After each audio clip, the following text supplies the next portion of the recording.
Hey, what's up, guys? I want to introduce you to Stalker, starting off with Shav Chernobyl, followed by Clear Skies, and then called Pripyat. These are games influenced by the 1972 novel Roadside Picnic, and I'm going to have to tell you guys that over the last couple of years, no game has immersed me into such struggle as the Stalker series. And this is not a game for the faint of heart, and I don't know how else to describe what you're about to experience if you play these games other than brutal, frustrating, and also so very rewarding. You're in a world, and as you can see here, I came across a couple of stalkers walking around, and they get attacked. Obviously, I'm taking the dead guy's stuff here, because I'm an opportunist. But these guys attacked my buddy here I was just talking to, who's gonna take me to a new area, and, well, I just can't have that. These are the things that you're gonna come across. Stalker. Yep, we're gonna take them out.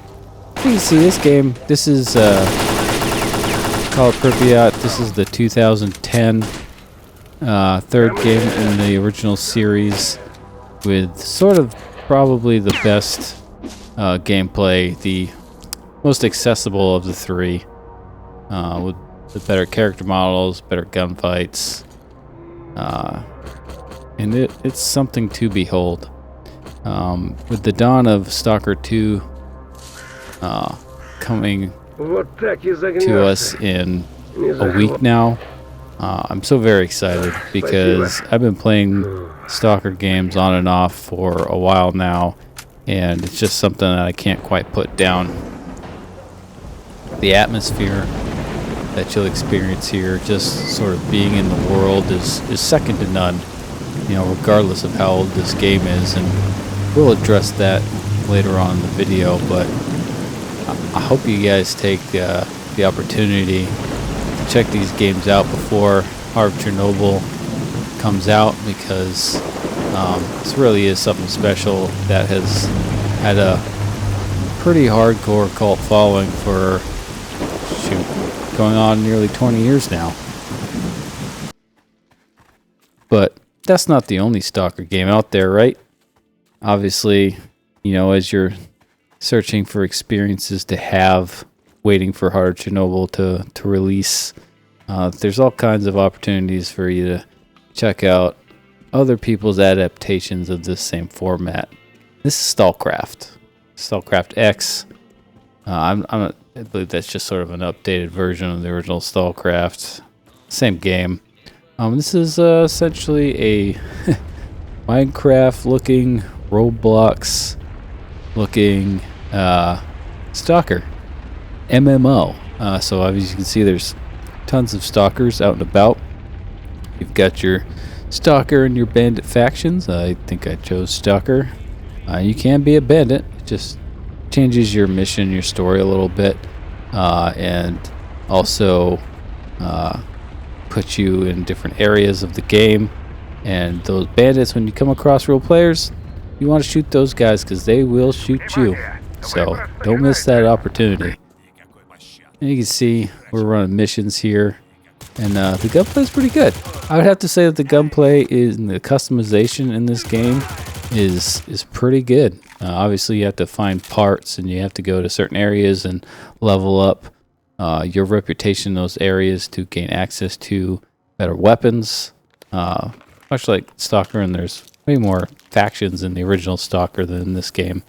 But same premise. As you go into different areas, you also have to be mindful that certain factions are fighting with other factions, and if you don't put the right patches on, you can get shot and not know why. So I just go into these games thinking that everyone is hostile all the time, and I always have my finger on the trigger.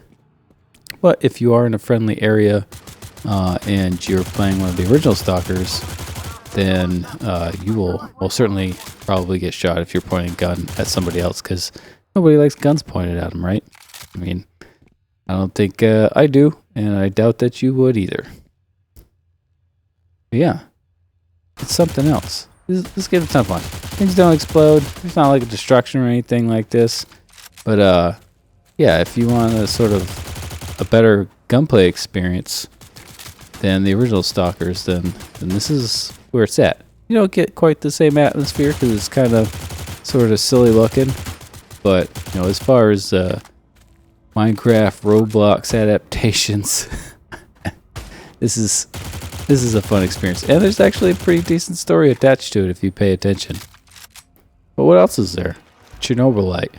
Now, I'm going to be honest with you, I played this before I played the Stalker games, and this is you're still in the exclusion zone, and there is another game coming out sometime next year, Chernobylite 2, but that's a different animal. They kind of got a lot more going on with that game, but that's neither here nor there. I haven't played that because it hasn't come out yet, and they haven't done any demos, but certainly something that's coming up. And this is you're kind of a guy basically in a never-ending search for his girlfriend, kind of like Link looking for Zelda. But you're in the exclusion zone, and there's all kinds of weird stuff happening. You're a scientist, and you did all kinds of weird experiments, and yeah, there's this Chernobylite. It's kind of like all over the place, and there's this weird, like, black stalker that is constantly haunting you that you have to fight off, and your girlfriend that you're talking to. And I think she's like in your head. I'm not quite sure. There's definitely some weird stuff going on here. Some like time travel type of things happening where you reach certain points and you can go back and change certain events to change outcomes in this game. And you do have the consequence of choices. You also have some base building, and the more you build in your base, the easier things get. I don't think a whole bunch of it is necessary, but it's certainly an interesting mechanic. Build out your sort of home base, and then you pick certain levels. And the levels are fairly linear. It's like small areas that you can explore around and do certain things. You can just do the sort of main objectives, and there's also side objectives. And yeah, spend as much time as you want in here, but you know, the areas will get irradiated, or you know, bad guys will come and get you, so you gotta make sure that you plan your visits strategically. And you know, it's different, but it gets you in the exclusion zone if you need something that's a little more accessible and looks pretty good. Of course, you've got the Metro series. Now, this game was also inspired by a book, Metro 2033. Now, you're not in the exclusion zone, per se. In this game, you're actually in different parts of Russia. You know, there's a nuclear winter and all that, but it kind of follows the same premise that, you know, something bad happened, and then there's all kinds of weird mutants and factions of people fighting each other, and, you know, that sort of Eastern Bloc, Russia-type environment. But this is a much more linear game, very story-based, so you do have a little bit of character development. Your name is Artyom. You're a ranger, basically trying to find a new life, and this is very, very good. I enjoyed this a lot. Now, this is the Redux version, so this came out in 2014. Same with Last Light. And these preceded what's about to follow, which is Metro Exodus. I'll let you watch this a little bit. You know, these are very accessible games. You can make them extremely difficult with the Redux. You can basically make the enemies much more difficult to kill. You can make resource finding much harder. Basically make every bullet count. You don't want to miss, like I'm missing here. But just the base sort of normal game is the resources are limiting, so you don't want to get crazy. All of these games make you very conscious that you can't just shoot willy-nilly and know that there's going to be rounds right around the corner. It's not going to work out for you, especially early in the games. When you get a little further into the games, it gets a little more accessible, easier to find rounds, and that's definitely true of Metro Exodus. Obviously, this game came out quite a bit later than the Redux games and the originals that came out in like 2010 and 2013. But this is a little more open world. Still have a very strong story. You've got a lot of character development. They really send home the fact that you need these characters to survive, and certain choices that you make throughout your play, whether you kill certain people or don't, will end up changing the ending of your story. There's basically two endings. They call it a good ending and a bad ending. I'm not going to tell you what those are. But yeah, so you've got all these, your band of merry men with you. You've got your wife with you. That's right, you're married at this point. You're still Artyom. And you're basically just trying to find a new home for everybody. Still the same world, but you're no longer in the metro. You've escaped the metro. You've gotten out of there. Found that the world is livable-ish. Not everyone was stuck underneath the trains, and more people did survive the nuclear winter than you previously thought. But the gunplay in this game is great. The only thing I'm wishing it had, which so many other games that I've played recently have, is leaning mechanic, because you can get behind cover, but you're real limited. It would have been awesome to be able to lean in so many situations in this game. That would have made it quite a bit easier in firefights.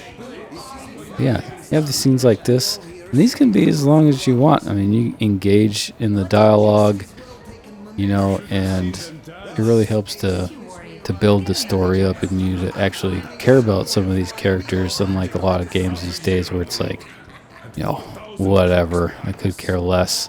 But you want to see these people survive. You want to see them make it. And there's tons of different environments. You start out in the metro, and then it's winter time, then you're in the desert, and you're in this sort of like temperate forest area. Then you end up, I think, eventually getting back to Russia, where the original game started back in the winter. So it comes full circle. You get all kinds of different weapons. The quieter your weapon is, the better off you are. Obviously, this looks a lot better because it came years later. But it is absolutely a fantastic series. Highly recommend it. Right now, I think the Redux are on sale for $2, and Metro Exodus is always on sale. Highly recommend all of these games if you want that,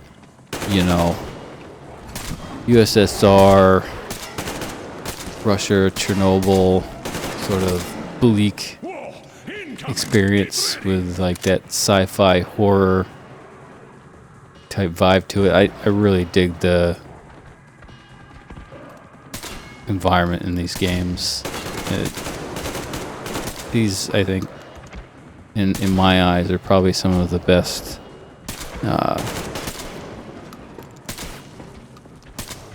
games that create an ambiance, if you will, an environment that just sort of engages you all of the time. It's never boring. And finally, if the Stalker games, the original games, are just not quite there graphically for you. If you have a hard time getting through the sort of older gunplay and the mechanics of the game, modding.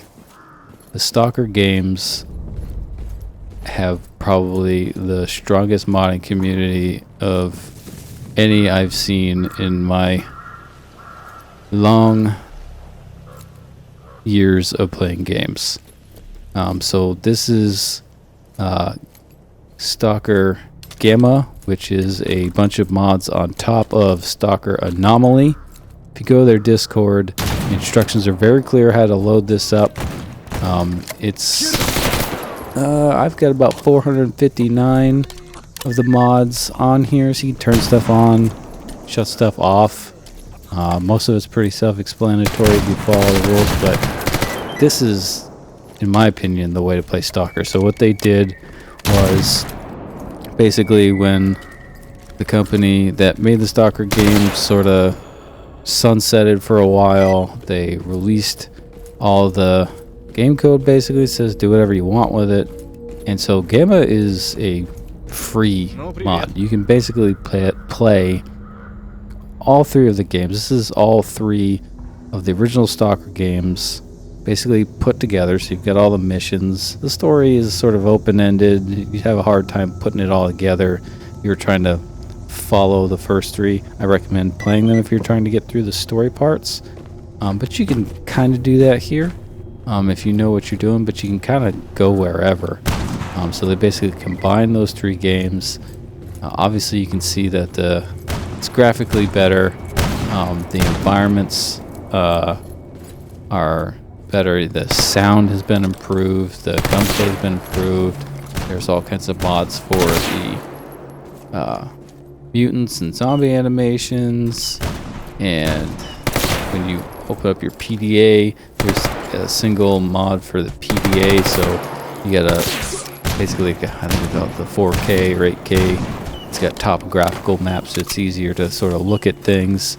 And like when it's raining, there's water droplets on it. It's just those tiny details that are awesome. One thing that'll save your life here is healing at fires. So yeah, just check this out.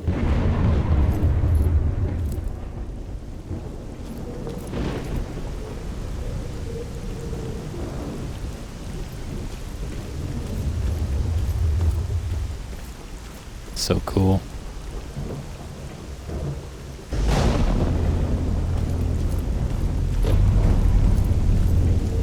I can't get enough of this mod. It's just a blast. I play, like, I've got kids, so playing this for hours and hours at a time is what I really want to do. And if you've got the time, absolutely engross yourself in this. But you know, I do it an hour or two at a time, and it never feels like enough time. I could absolutely lose myself in how well I feel immersed in this. I got my headphones on, playing at night, and it's something. I die a lot. I die a ton. There's new tutorial.